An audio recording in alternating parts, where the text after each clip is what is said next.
Are you happy with your Samsung Galaxy S4? And even if you are, did you still wish it had a, let's say, stronger form and feel? Well, the new S4 variant is here, and we're here to tell you what's what between these two versions. Hey, it's Joshua Vergara from Android Authority. What's going on, everybody?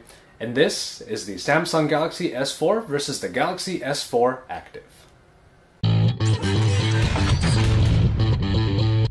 To be honest, you wouldn't be far off saying that the Galaxy S4 Active is highly similar to its original counterpart.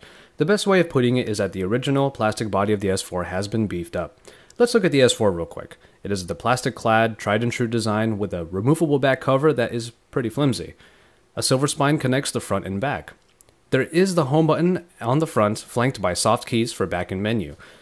The buttons on the sides are classic Samsung, and overall, it is a safe design that plenty of people either love or hate by now. The main feat of the S4 was taking a 5-inch screen and making it as easy to handle as possible. After all, the general size is the same as this previous Galaxy S3.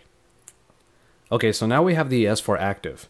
At a glance back to back, you can see that this phone is just a little bit longer, a little bit thicker, and it's actually heavier in the hand. It's available in a few different colors, and instead of having a silver spine, this color comes from the back to the front and is visible in the very rim around the phone. All of the buttons are in the same place, but now have harder shells for a definitely better feel.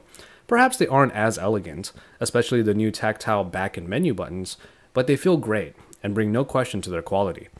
The port on the bottom has a small cover now, though over time it could break off.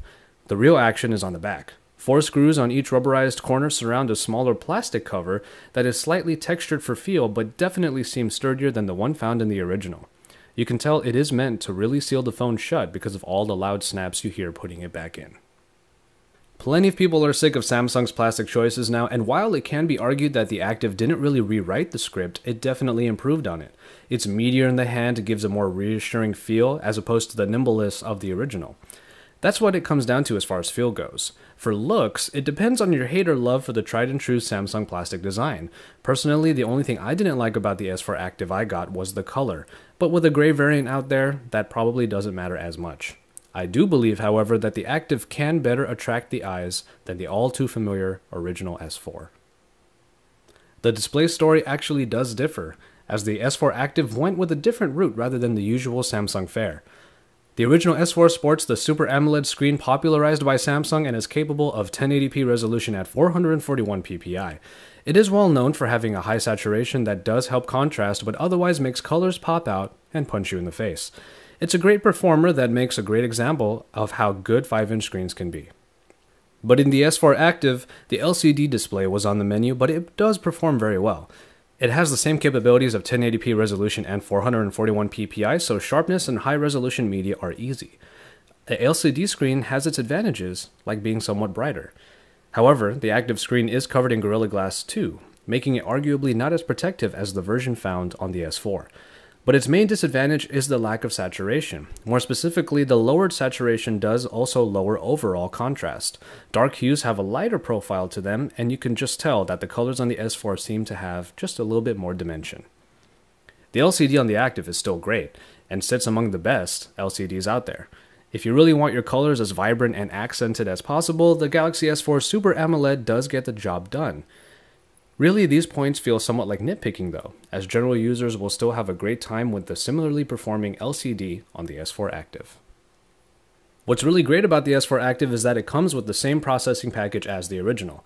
Both of these phones sport the Snapdragon 600 clocked in at 1.9 GHz, and they are backed by the Adreno 320 and 2 GB of RAM.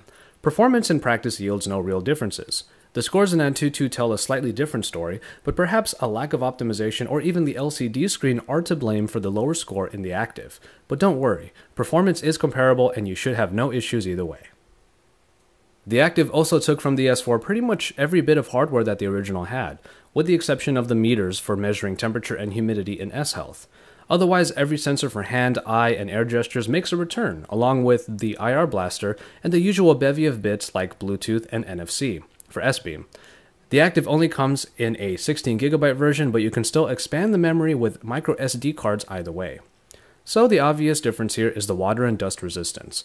Indeed, the S4 Active is made for the klutz in all of us who spills drinks or, God forbid, is prone to dropping phones in the toilet. It is not idiot-proof though, as the instructions clearly state that the Active can handle half an hour in 1 meter depths. Any more than that and it might sustain damage.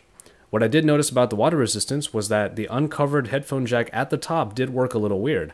With a little bit of water slowly drying in it, the headphone sensor kept firing off, as the phone told me I had headphones in it when I didn't. It eventually stopped, so water probably eventually either dried up or filtered out. Obviously, if you really want that extra layer of safety, the S4 Active is the phone for you. Don't think it's a super rugged phone, as the screen could still crack and enough water can still make it break.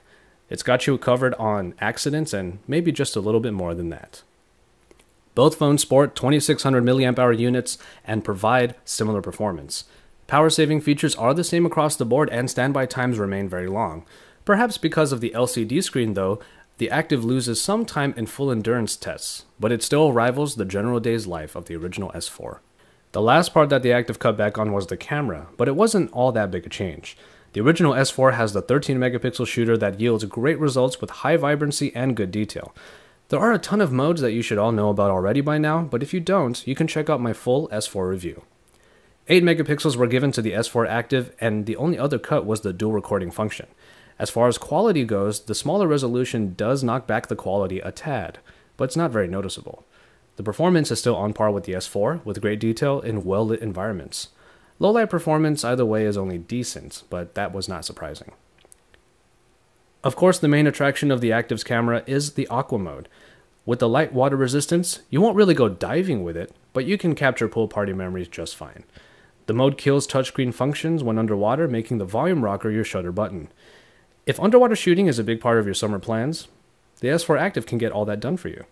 Otherwise, the spec hungry would probably end up going for the higher performing original.